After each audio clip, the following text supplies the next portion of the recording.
저를 따라서 이렇게 한번 외쳐보겠습니다. 미래를 대비하라. 예. 우리가 잘 아는 말 중에 오늘, 내일 지구가 멸망한다 해도 나는 한 그루의 사과나무를 심겠다라는 말을 잘 알고 계시죠? 이 말은 많은 사람들이 스피노자가 한 말이라고 이렇게 기억하고 있는데 사실은 스피노자가 아니라 종교개혁가인 마틴 루터가 말한 것이다라는 학설이 더 신빙성이 있다고 합니다. 오늘 전도서는 계속해서 오늘을 이야기하는데 갑자기 뜬금없이 내일에 대한 이야기를 꺼내는 이유는 무엇일까요? 여러분들은 내일을 위해서 오늘 무엇을 하시겠습니까? 오늘 말씀은 미래를 위한 지혜라고 붙였지만 여기서 미래란 비전이나 꿈을 이야기하는 것은 아닙니다. 이제까지 전도자가 말했던 방향성을 생각해 보면 이해가 됩니다. 전도자에게 미래란 무엇이었습니까? 그것은 알 수 없는 것, 그리고 혼돈, 죽음과 연결된 미지의 영역이었습니다. 그래서 전도자는 그런 미래에 어떤 일이 닥칠지 모르니까 그 불안한 미래를 계산하며 방황하거나 가만히 주저앉아 있지 말고 오늘 손에 주어진 그 기쁨을 마음껏 누리는 삶의 방식을 선택하라고 우리에게 조언해 줍니다.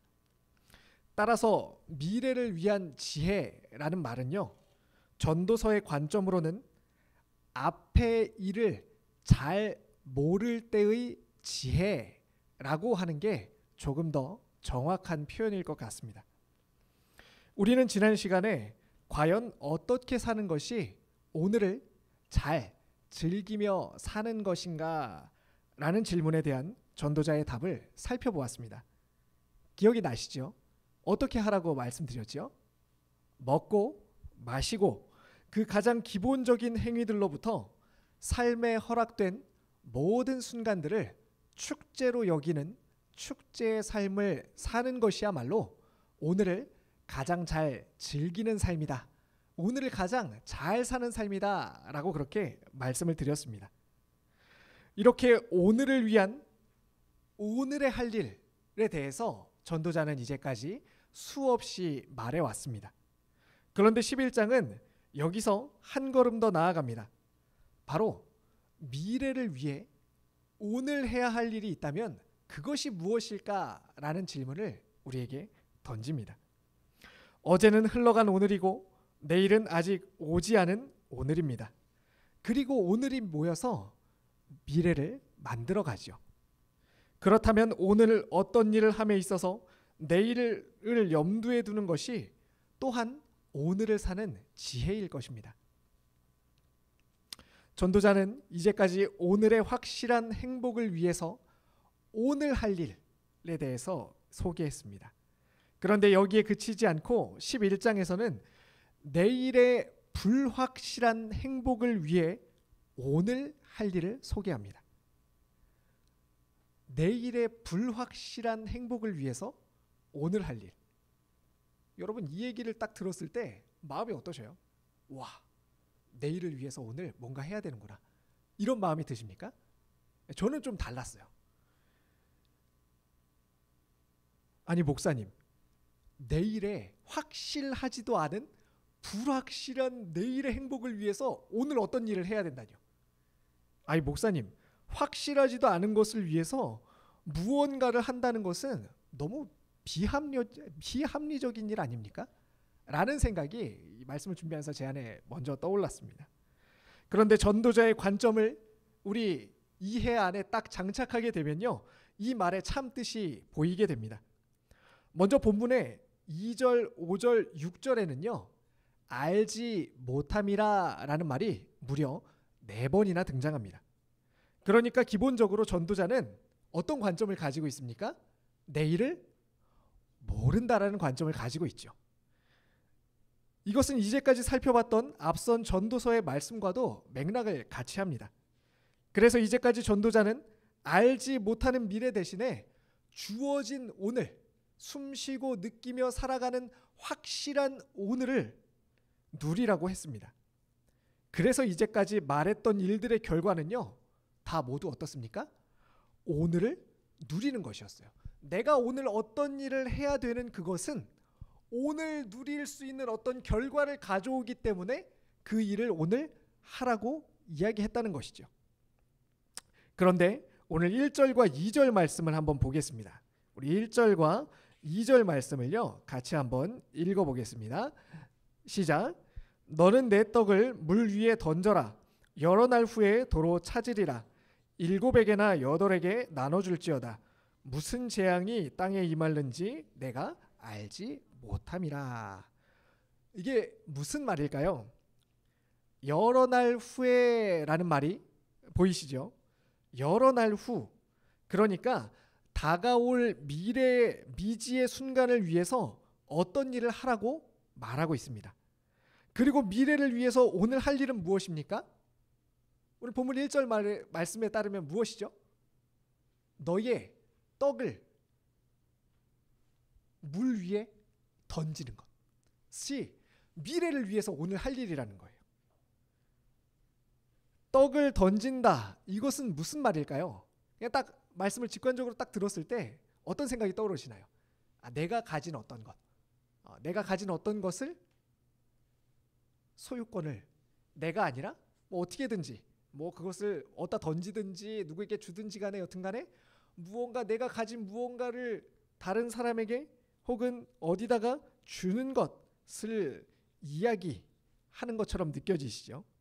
그러니까 미래를 위해 지금 가진 소유를 물 위에 던지라고 전도서는 말합니다.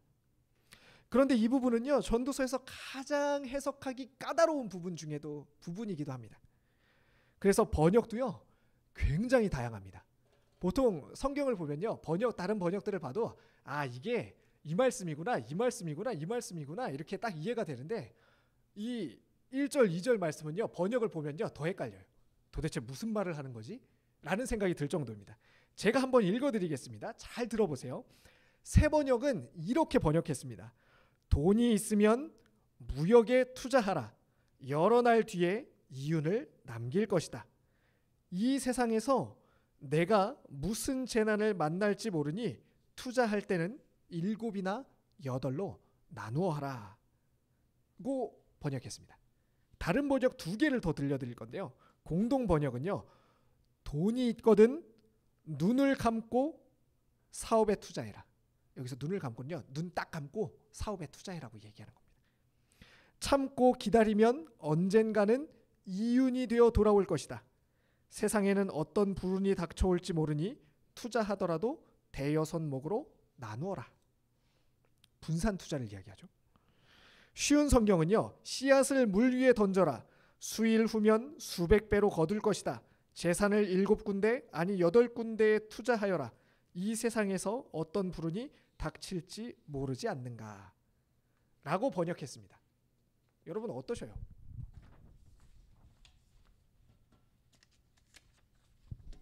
번역들마다 좀 차이가 있죠. 그런데 공통적으로 좀 드는 느낌이 있어요. 이 번역들을 딱 들어봤을 때 어떤 느낌이 드시죠? 경제적인 투자라는 느낌이 좀 드시죠. 그래서 경제적으로 투자할 때는 여러 군데로 나눠서 해야 되는구나. 그러니까 한 군데 몰빵하면은 안 되는구나 라는 교훈을 얻어가게 되죠. 그런데 저는 이 본문을 다른 관점으로 해석하는 것이 훨씬 더 좋다고 생각합니다. 왜냐하면요, 이 히브리어 성경인데 구약은 히브리어로 기록되어 있는데요, 고대 다른 말로 아람어 번역 성경인, 그러니까 히브리어 말고 고대 또 다른 언어인 아람어로 번역한 다른 성경은요, 이걸 이렇게 번역했습니다. 물 위에 배를 타고 가는 가난한 자에게 영양가 있는 빵을 주어라. 많은 날이 지난 후에 오는 세상에서 그 보상을 받을 것이다. 지금 우리 번역하고 느낌이 사뭇 다르죠. 또 중세 유대인 주석가들도요, 빵을 던지는 행위가 기대하지 않은 유익으로 다시 돌아온다는 해석으로 본문을 해석했습니다. 그리고요, 종교개혁자 마틴 루터는요, 빵을 나누라는 어구를 하나님이 내게 주신 것만큼 다른 사람이 죽을 지경에 이르지 않게 넉넉하게 베풀라는 뜻으로 이 본문을 해석합니다. 그리고 무엇보다 결정적으로요, 우리 이제까지 전도서를 쭉 살펴봤잖아요. 1장부터 이제 벌써 11장인데 12장이 마지막입니다. 그래서 이제 다음 한 번 남았습니다. 11장까지 살펴보고 있는데 이 전도자의 관점으로 비추어 볼 때 경제적 이윤을 추구해서 나의 재산을 더 불리는 그런 방식으로 살아가는 것과 전도자의 이제까지 이야기가 맞지 않는다는 것이죠. 구약은 타인을 향한 돌봄과 사랑을 우리에게 적극적으로 권합니다. 또 전도자는 과도한 부의 축적 그리고 그것 때문에 발생하는 경쟁을 문제 삼았습니다. 오늘 먹고 마시며 기쁘게 살 만큼의 경제력만 있다면 충분하다고 이야기해왔습니다. 따라서 이와 같은 내용들을요, 종합해 본다면요, 너희의 떡을 던지라는 말은 어떤 의미가 되겠습니까? 다른 사람과 나누며 살라는 의미로 해석하는 것이 훨씬 전도자의 관점에 부합한다는 것이죠. 그런데요, 목사님, 아까 얘기한 것처럼 나누는 삶을 산다는 게 미래의 행복을 보장하지 않는데 굳이 그렇게 해야 합니까? 아니 목사님, 만약 나눴다가요, 제가 더 힘들어지면요, 만약에 지금 내가 가지고 있는 걸 저 사람하고 나눴는데 그것 때문에 미래에 닥쳐올 미래에 내가 더 불행해진다면요, 누가 책임져요? 이 질문이 여전히 남아 있습니다. 우리 1절과 6절 말씀을 한번 보겠습니다. 1절과 6절 말씀을 같이 한번 읽어보겠습니다. 1절 먼저 읽어볼게요. 시작. 너는 내 떡을 물 위에 던져라.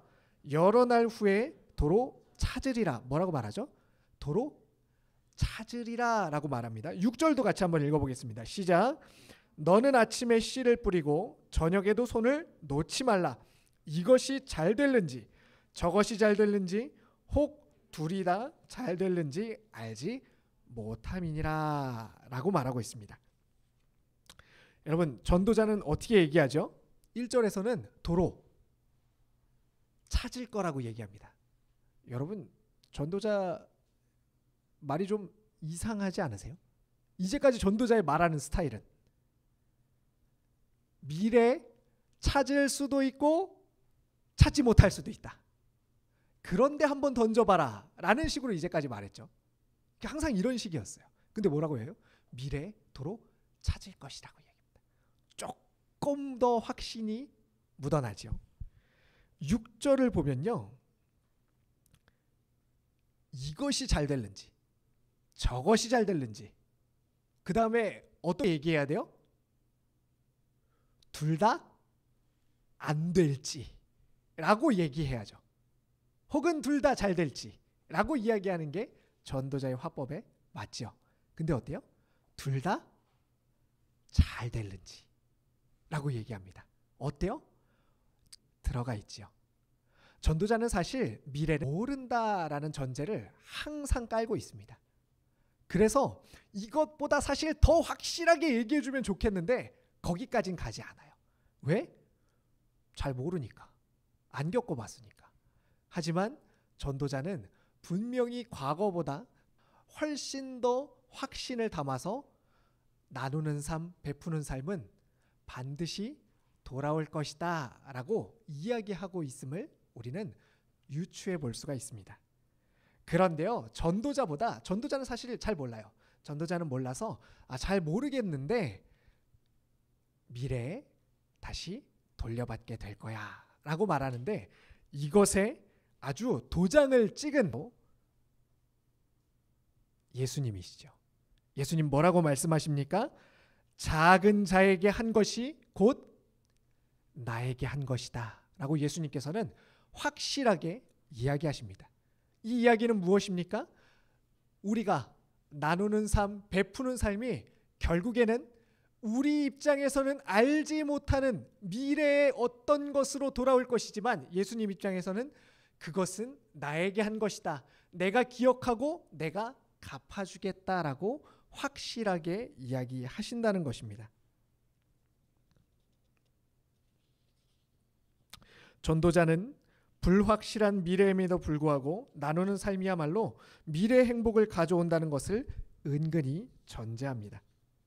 사랑하는 청년 여러분, 오늘을 지혜롭게 사는 법이라는 주제로 우리는 전도서를 살펴보고 있습니다.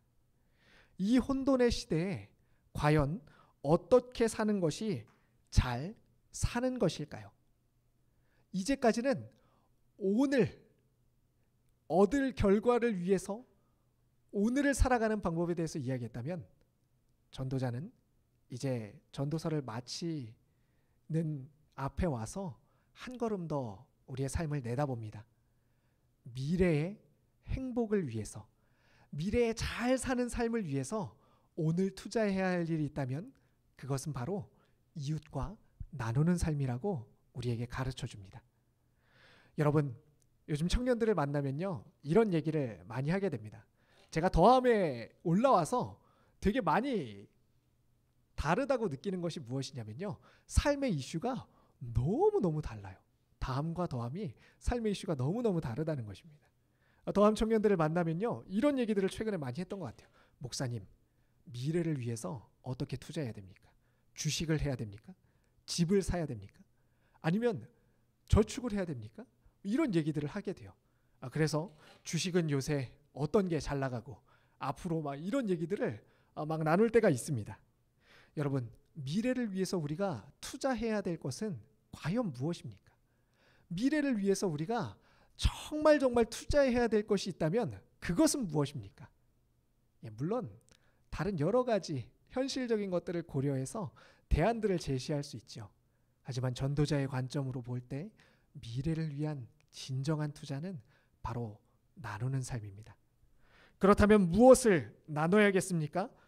너의 떡을 나누라는 것입니다. 이것은 1차적으로 우리의 소유를 이야기하는 것이죠. 우리의 소유라면 무엇입니까? 물질도 우리의 소유이고 시간도 우리의 소유이고 또 우리의 여러 가지 에너지도 우리의 소유라는 것입니다. 이것을 이웃과 나누는 삶을 살아가라는 것이죠. 그런 점에서 여러분, 지금 성탄절을 준비하면서 우리가 진행하고 있는 이 일들에 마음을 조금 더 쏟아주시면 좋겠습니다. 우리 이웃과 나눌 수 있는 것들, 또 그리고 조금 더 먼 곳에 있는, 조금 더 우리의 삶의 울타리에서 조금 더 바깥쪽에 있는 조금 더 먼 이웃들과 그리고 선교지를 향해서 마음을, 우리의 시야를 들어 주시기를 바랍니다. 그러면요, 우리가 나눠야 할 것들이 너무너무 많다는 것을 깨닫게 되실 것입니다. 베이지 박스와 동방박사 예물에 많은 분들이 참여해 주고 계십니다. 이것을 통하여서 올 한 해 여러분 미래를 이 12월 달에 잘 준비하시면 좋을 것 같습니다. 또 떡은요, 어떤 의미를 가지고 있냐면요, 다른 사람을 삶을 구성하는 최소의 공급 단위를 이야기하기도 합니다. 떡이 있어야, 그러니까 그 시대 당시에는 빵이 있어야 연명하게 된다는 것이죠. 오늘 목숨을 유지할 수 있는 가장 최소의 나눔 단위가 바로 빵이고 떡입니다. 이런 관점으로 살펴볼 때는 어떻게 우리의 삶에 적용할 수 있겠습니까?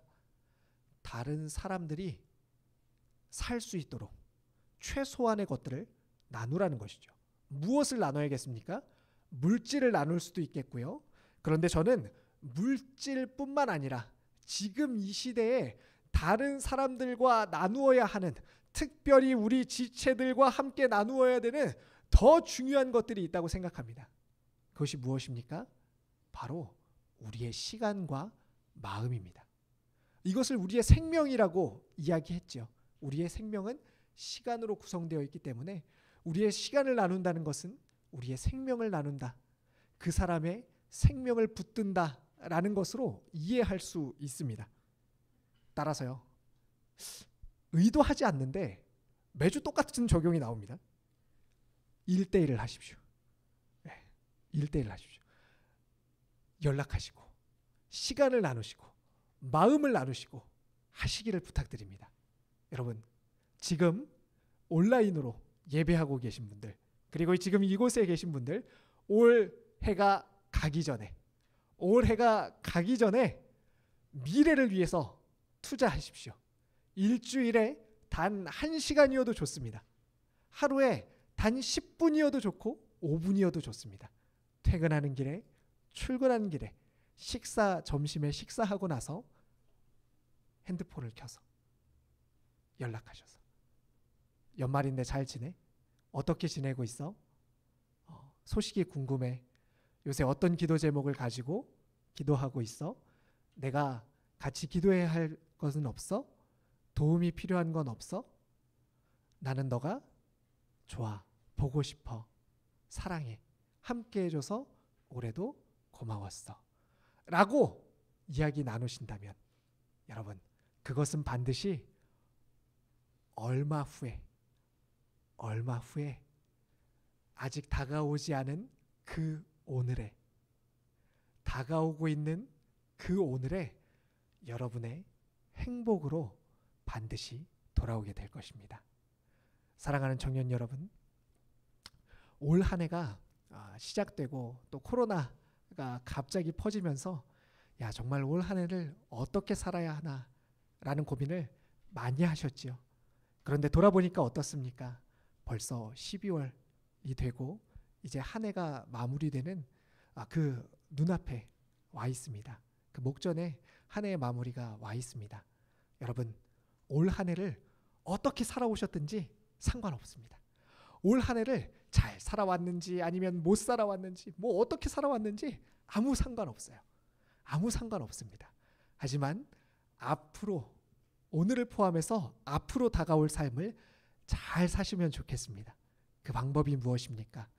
지난 시간에 소개했던 것처럼 오늘을 축제의 날로 만드는 것, 그리고 오늘 소개한 것처럼 다가올 미래를 위해서, 다가올 미래 행복을 위해서 이웃과 주변의 지체들과 나의 가진 것들을 나누는 삶, 이웃의 생명을 붙드는 삶, 그 삶을 사시기를 간절히 축원드립니다.